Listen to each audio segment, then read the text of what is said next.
Yudi menantuku duduk di tepi pembaringan. Tangannya menyangga di kedua lutut, sembari menunduk dan menjambak rambutnya sendiri. Bisa kulihat rasa penyesalan di raut wajahnya. Aku sendiri saat itu bingung. Hanya diam saja di pembaringan sembari menatap Yudi yang duduk membelakangiku. Beberapa menit lamanya kami berdua hanya berdiam diri, tanpa ada obrolan di antara kami. Hanya bergumam dan bicara dalam hati. "Maaf ya Bu, maafkan Yudi yang sudah berbuat kesalahan yang sangat besar ini," ucap Yudi lirih. Tanpa menengok ke arahku, ia kembali mencambak rambutnya dan mengulang permintaan maafnya kepadaku, menunjukkan rasa menyesal tanpa berani menoleh padaku. Aku bangkit dan duduk di samping Yudi. Tanganku mengusap punggungnya lalu kukatakan padanya bahwa tidak perlu dipikirkan lagi karena semuanya sudah terlanjur terjadi. Yang terpenting kehilafan itu jangan sampai kami ulangi lagi di kemudian hari. Ibu juga minta maaf Yud. Seharusnya ibu bisa tegas melarang dan menolak keinginanmu. Sudahlah Yud. Yang penting cukup kali ini saja ya. Kita khilaf untuk yang pertama dan yang terakhir kalinya Yud, ujarku sambil menggenggam tangannya. Yudi menengok dan menatap wajahku di sampingnya. Sejenak kami saling bertatap mata, seperti berbicara dengan hati masing-masing. Menantuku tersenyum menambah garis ketampanan di wajahnya, lalu menganggukkan kepalanya dan menyampaikan rasa terima kasihnya bahwa aku sudah bersedia memaafkan dirinya. "Terima kasih Bu, Ibu memang mertua yang sangat baik. Yudi sangat beruntung mendapatkan mertua secantik dan sebaik Ibu," ucap Yudi sambil meraih kedua pundakku. Tanganku meraih wajah tampan Yudi. Sambil menatapnya, aku menganggukkan kepalaku pertanda aku sudah memaafkannya. "Ibu juga minta maaf dan berterima kasih sama kamu Yud. Dan kita jangan lagi." Saat belum selesai kuucapkan kalimatku, Yudi sudah mendekatkan wajahnya kepadaku. "Yud," hanya itu yang akhirnya terucap dariku. Selanjutnya aku malah kembali hanyut dan kembali melayang, menyambut kecupan hangat menantuku. Entah apa yang ada di benak kami malam itu. Baru saja mengucapkan rasa penyesalan dan berjanji untuk tidak sampai mengulangi khilaf dan kesalahan yang kami lakukan.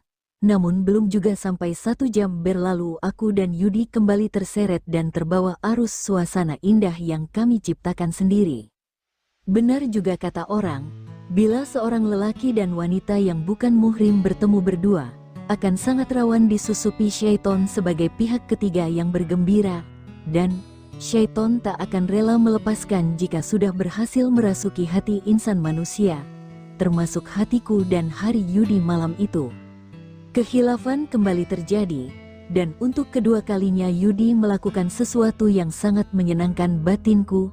Kali ini, aku bahkan menyambutnya dengan tanpa kepura-puraan lagi. Aku tak perlu berpura-pura kaget dan terkejut, tak perlu berpura-pura ingin menolak hadiah terindah yang diberikan menantuku. Malam itu menjadi malam pertama bagi kami, di mana aku dan Yudi mulai melupakan batas dan norma yang seharusnya kami jaga antara menantu dan ibu mertuanya. Yudi benar-benar berhasil membuat aku lupa diri, di mana batinku sangat bahagia dan merasa seperti muda kembali bersama Yudi. Kisahku bersama menantuku terjadi begitu saja, tanpa pernah kubayangkan sebelumnya, bagaimana semua itu bisa terjadi di antara kami, dan bagaimana kasih sayang yang tak semestinya itu bisa terjadi. Kita simak sampai selesai ya kawan. Beginilah cerita selengkapnya. Panggil saja aku Hanifah. Aku ibu rumah tangga berusia 48 tahun, sudah tidak muda lagi. Tapi banyak yang bilang kalau penampilanku awet muda dengan wajah yang imut. Meski perawakanku mulai melar seiring usia, namun belum ada tanda keriput di kulit putihku. Malah banyak orang yang menyebutku sebagai nenek yang cantik. Benar, aku memang sudah menjadi seorang nenek. Sejak Cika putriku melahirkan anak pertamanya 2 tahun yang lalu. Cika putriku satu-satunya sudah berumah tangga dengan Yudi. Keduanya sama-sama berusia 26 tahun saat menikah. Karena dulunya Cika dan Yudi itu teman sekelas ketika mereka masih SMA.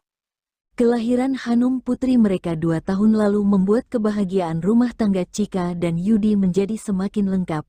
Juga kebahagiaanku sebagai orang tua Cika, yang akhirnya aku bisa memiliki seorang cucu. Apalagi, Hanung cucuku tumbuh menjadi balita yang sangat lucu. Kata orang, Hanung itu cantik seperti aku yang merupakan neneknya. Sayangnya, sebulan setelah Hanung cucu kami lahir, Mas Karto suamiku dan ayahnya Cika jatuh sakit dan akhirnya meninggoy dunia. Aku sangat sedih saat itu. Namun aku bisa mengikhlaskannya.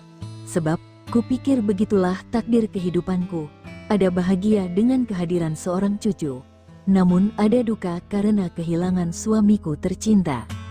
Cika dan Yudi juga bersedih. Mereka juga selalu menghibur hatiku. Sehingga aku lambat laun bisa mulai melupakan mendiang Mas Karto. Sebab sudah ada Hanung cucuku yang sehari-hari membuatku sibuk dan hanya memikirkan untuk mengurusinya. Biar ibu saja yang merawat Hanung ya. Biar Cika dan Yudi nggak perlu menyewa jasa pengasuh, pintaku saat itu kepada putriku dan suaminya. Yudi dan Cika sangat senang mendengarnya. Apalagi sebenarnya sejak mereka menikah dulu, mereka sudah ingin mengajakku untuk tinggal bersama di rumah mereka di kota ini. Tapi karena saat itu masih ada bapaknya Cika dan aku juga masih punya warung makan di kampung yang tak bisa kutinggalkan, aku pun tak bisa memenuhi keinginan putri dan menantuku.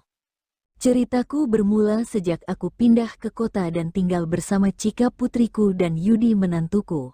Rasa sedihku kehilangan suami perlahan berganti rasa bahagia bisa merawat Hanung cucuku. Aku juga jadi punya kegiatan mengurusi rumahnya Cika dan Yudi. Karena mereka berdua merupakan ASN Pemda yang setiap hari harus bekerja. Awalnya semua berjalan baik-baik saja. Yudi dan Cika nampak bahagia dan bisa menghargai keberadaanku di rumah mereka. Apalagi Hanung anak mereka semakin lama semakin lengket saja sama nenek cantiknya. Malah, saking dekatnya Hanung memanggilku dengan sebutan ibu, sedangkan Yudi dan Cika dipanggilnya dengan sebutan papa dan mama. Saat Hanung berusia 2 tahun, perubahan pun mulai terjadi pada kehidupanku. Saat itu Cika putriku sedang mengandung anak kedua, adiknya Cika, sehingga sejak saat itu Hanung tidurnya sama aku di kamar belakang. Supaya Yudi dan Cika punya lebih banyak kesempatan bermesraan berdua di kamar depan, antara papa dan mama. Berbeda dengan ketika mengandung Hanung, di kehamilan keduanya ini ternyata Cika putriku agak aneh ngidamnya. Entah kenapa kalau didekatin Yudi suaminya, Cika malah merasa kesal dengan suaminya. Malah, seringkali Cika mengucapkan hal yang kurang pantas jika Yudi sedang ingin menunaikan hak dan kewajiban malam mereka. Ih, kami ini mas, gak tahu apa kalau aku sedang halim gede, pakai sabun saja sana, atau minta bantuan ibu tuh di belakang, ketus Cika. Memasuki kehamilannya ke-8 bulan dan mendekati lahiran, sikap Cika makin judes dan jutek sama Yudi suaminya. Sebenarnya ini hal yang wajar, karena mungkin memang Cika sedang ngidam dan itu menjadi bawaan bayi di perutnya. Tapi, Yudi malah merasa curiga. Jangan-jangan anak kedua yang dikandung Cika, bukanlah anaknya. Dari situlah pemicu yang membuat Yudi dan Cika jadi sering bertengkar. Yudi mencurigai Cika putriku punya lelaki idaman lain. Sementara Cika semakin membenci Yudi karena selalu merasa dituduh oleh suaminya itu. Hingga akhirnya Cika dan Yudi tidak saling tegur. Dan mereka pun pisah ranjang walau masih tinggal di dalam satu atap yang sama. Aku sebagai orang tua Cika, jadi serba salah jadinya. Mau membela Cika takut Yudi tersinggung, sedangkan mau membela Yudi takutnya Cika jadi salah sangka. Sehingga yang bisa kulakukan hanya mencoba menengahi mereka berdua. Sambil aku tetap berusaha fokus mengasuh Hanung dan menjaga jangan sampai anak sekecil Hanung mengetahui pertengkaran orang tuanya. Malam itu, tumben sampai jam 10 malam Yudi dan Cika belum pulang. Padahal biasanya jam 5 sore sudah pulang dari kantor mereka. Kupikir mungkin putriku dan suaminya itu sudah baikan dan sedang makan malam berdua di luar. Namun ternyata dugaanku salah. Yudi menantuku pulang sendirian ya. Dengan wajah yang sangat bersedih dia menceritakan padaku kalau dugaannya terhadap Cika ternyata benar adanya. Diam-diam Cika punya hubungan spesial dengan Pak Rahman, lelaki setengah baya yang selama ini menjadi pimpinannya di kantor dinas di mana Cika bekerja. Yudi memergoki Chika sedang bersama berduaan dengan mobil Pak Rahman. Yang menyakitkan, saat ditegur oleh suaminya, Chika malah berkata kalau dia sudah nggak mencintai Yudi dan ingin melanjutkan hubungannya dengan Pak Rahman. Chika juga meminta Yudi untuk menceraikan dirinya. Sejak saat itu, kehidupan kami seperti berubah drastis. Kebahagiaan dan kegembiraan seperti menghilang dari rumah ini. Chika juga tak mau mendengarkan nasihatku yang memintanya sadar dan pulang untuk meminta maaf kepada Yudi suaminya. Sehingga hanya aku dan Yudi sama Hanum saja yang akhirnya tinggal di rumah ini. 3 bulan setelah itu, sesuatu pun terjadi antara aku dan Yudi. Sesuatu peristiwa yang merubah alur cerita hidupku dan juga Yudi menantuku. Malam itu Hanum sudah terlelap dalam buaian di ranjang tidurnya. Yudi datang menghampiri diriku dan menyampaikan perasaannya. Yudi sedih sekali, Bu. Yudi nggak kuat lagi untuk hidup tanpa Chika, Bu, ujar Yudi. Jangan ngaco ngomongnya, Yud. Kamu harus sabar, suatu saat Chika pasti sadar dan kembali pulang ke pelukanmu, balasku.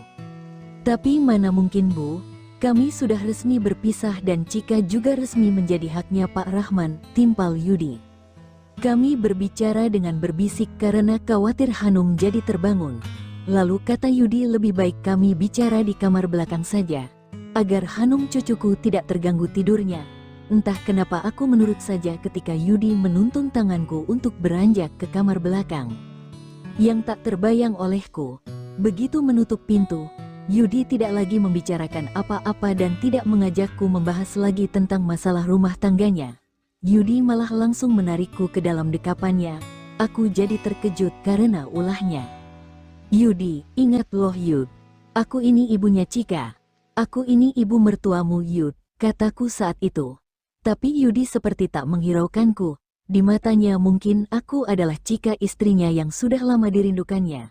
Aku berusaha bertahan dan menolak rayuan dan bujukan menantuku. Namun akhirnya aku menyerah dan pasrah menerima Yudi. 3 tahun hidup tanpa suami membuat aku baru sadar kalau ada sisi ruang kosong di batinku yang masih membutuhkan kasih sayang sejati dari seorang lelaki. Kecupan maut Yudi bersama puja-puji yang terus disampaikannya membawa anganku terbang tinggi dan tak kuasa lagi menolak ketika Yudi benar-benar melakukan semua itu terhadap diriku, ibu mertuanya sendiri. Maafkan Yudi, Bu. Yudi ternyata mulai sayang dan mencintai ibu, bisik Yudi. Di saat kami sudah memulai semuanya pada babak yang kedua. Iya, Yud, ibu juga mulai merasa sayang dan cinta sama kamu Yud, balasku yang mulai mengimbangi kesenangan yang diberikannya untukku. Begitulah kisahku kawan. Aku sendiri tak mengerti akankah kisah cintaku akan bersemi kembali bersama Yudi menantuku ini. Mohon doa kalian ya, dan ku ucapkan terima kasih sudah mendengar keluh kesahku ini. Sampai jumpa lagi kapan-kapan ya kawan.